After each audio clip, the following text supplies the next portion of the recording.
ครับต้องบอกว่าวันนี้เป็นเกมที่ดุเดือดแน่นอนครับเพราะว่าแฟนๆทั้งสองทีมเนี่ยตั้งตารอคอยการเจอกันของคู่นี้ครับไปลุ้นกันครับใครจะเป็นฝ่ายชนะไปครับ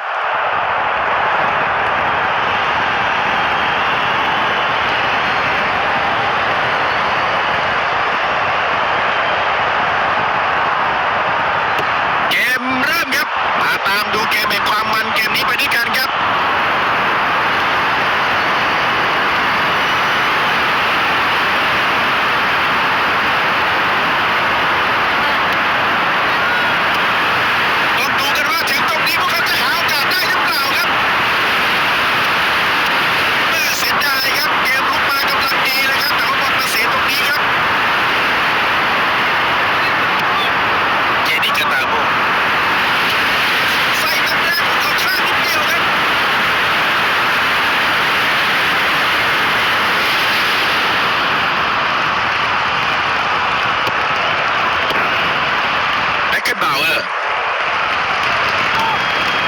บอลอยู่ที่เบริแคม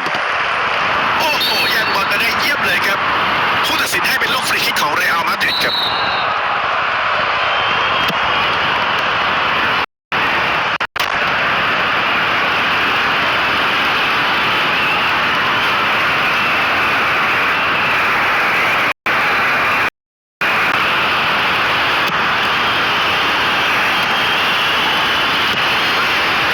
เอเดน อาซาสกัดได้ยอดเยี่ยมครับ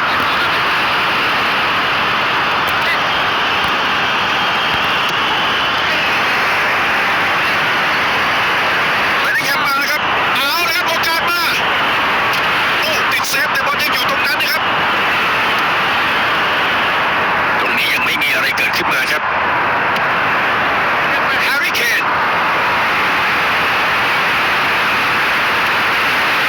เขามองหาโอกาสในการเข้าทำอยู่นะครับตอนนี้พื้นที่สุดท้ายแล้วด้วย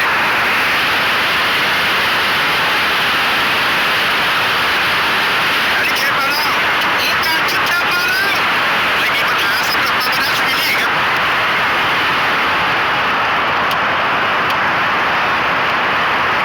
เดียโก้ มาราโดน่าโอกาสดีมากๆเลยครับลูกนี้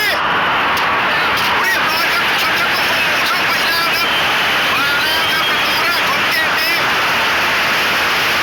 ครับเป็นภาพช้ากันอีกครั้งนึงครับจังหวะที่กองหลังเอาไม่อยู่นะครับลงไปได้ครับแล้วยิงเข้าไปเลยครับบอลเซฟครับเป็นประตูที่งดงามมากๆ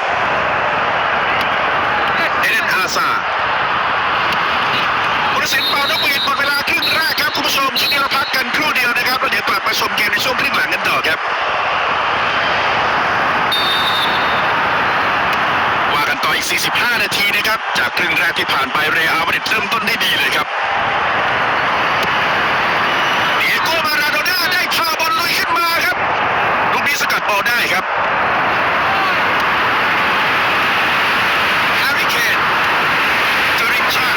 โอกาสที่ดีมากๆครับตรงนี้เสียบสักครับชนครับมาเป็นประตูไปแล้วครับตามตีเสมอได้สำเร็จครับ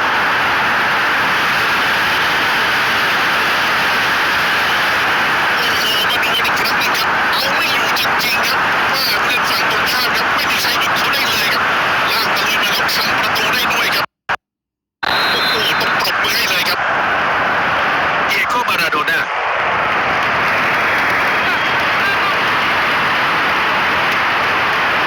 แฮร์รี่เคนจอรินชาได้มีโอกาสดวลกับผู้สาประตูนะครับแต่ว่ายิงหลุดออกไปนิดเดียว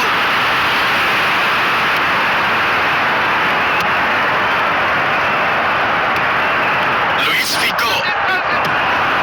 โยเคเรสได้บอลโอ้โหแย่งบอลมาครองได้ครับ